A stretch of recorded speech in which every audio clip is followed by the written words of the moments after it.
Jonathan Grayson, year 1775. Crashing waves aboard the Harmony, a sturdy brigantine sailing the tempestuous waters of the North Atlantic.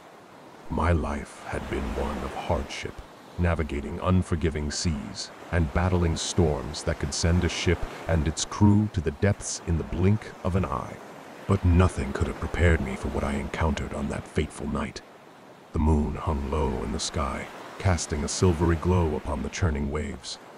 The Harmony creaked and groaned as it rode the turbulent sea, a testament to the craftsmanship of her seasoned crew. We were far from land, surrounded by a vast expanse of water that stretched to the horizon. It was a lonely and treacherous place, where the only comfort was the company of my shipmates and the sound of the wind and waves. As the night wore on, a sense of unease settled over the crew. Whispers of strange sightings had been circulating for days. Some claimed to have glimpsed shimmering forms beneath the waves, while others swore they heard hauntingly beautiful songs in the distance. Superstitions ran deep among sailors, and the belief in Siren's mythical creatures with voices that could enchant and ensnare was an old and enduring one. I had always scoffed at such tales, dismissing them as the fantasies of weary sailors seeking to explain the mysteries of the sea. But that night, as I stood at the helm, my skepticism would be shattered forever. The first sign of something amiss came in the form of a faint, ethereal melody that seemed to drift on the wind. At first, I thought it was a trick of the imagination, but the music grew louder and more enchanting with each passing moment, until I could no longer deny its presence. I looked around the deck and saw that I was not alone in hearing the haunting song. The faces of my shipmates were a mix of fear and fascination as they strained to locate the source of the bewitching melody. It seemed to be coming from all around us, surrounding the Harmony in a siren's web of seduction. The crew began to murmur nervously, and Captain Reynolds, a grizzled old seafarer with a deep scar running down his cheek, emerged from his cabin. His eyes were wide with a mix of disbelief and dread as he ordered the men to maintain their course. But it was too late. The song had already taken hold of us, its enchanting notes weaving their way into our souls. I felt a strange compulsion, an irresistible urge to abandon my duties and seek out the source of the music. It was as if the siren's voice had reached into the depths of my being and awakened a long, dormant desire. I followed the sound, stumbling blindly towards the ship's railing.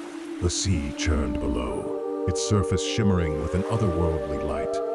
I leaned over the edge, my heart pounding in my chest, and there in the water below, I saw her. She was unlike anything I had ever imagined, a vision of unearthly beauty, with long, flowing hair that glowed like strands of moonlight. Her eyes were deep and dark, like the abyss itself, and her pale skin seemed to shimmer with an iridescent glow. From the waist down, she was a creature of the sea, her lower body covered in glistening scales. The siren beckoned to me with a slender, graceful hand, her fingers moving in time with the mesmerizing melody that poured from her lips.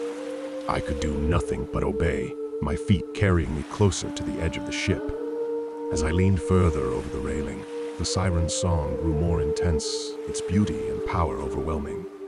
It was as if all the desires and dreams of my life were distilled into that haunting melody, and I was powerless to resist its allure. Just as I was about to leap into the sea, a strong hand grasped my shoulder and pulled me back. It was Captain Reynolds, his face a mask of determination as he shouted orders to the crew. It was a battle of wills, a struggle to break free from the siren's enchantment and regain control of our ship. The crew worked tirelessly, fighting against the siren's song with every ounce of their strength. It was a battle of survival, and we knew that if we succumbed to the siren's call, our fate would be sealed. Hours passed, though it felt like an eternity. The siren's song echoed in our ears, driving us to the brink of madness. But slowly, ever so slowly, our willpower began to prevail. The music grew fainter, the siren's voice losing its hold over us. As dawn broke on the horizon, the spell was broken. The siren let out a mournful wail, her form disappearing beneath the waves. We were battered and exhausted, But we had survived the encounter with the mythical creature that had haunted the dreams of sailors for generations. Captain Reynolds gathered the crew on deck, his eyes filled with gratitude and relief. He praised our courage and resolve in the face of the Siren's temptation, and we knew that we had truly earned our place as sailors of the open sea. But as I looked out over the water, I couldn't help but wonder about the Siren. What had driven her to sing her haunting songs in the first place? Was she truly a malevolent force, or was she, like us, simply trying to survive in a world that was both beautiful and unforgiving? I may never know the answers to those questions, but one thing was certain: the memory of that night would stay with me for the rest of my days, a reminder of the power of the sea and the mysteries that lay beneath its surface.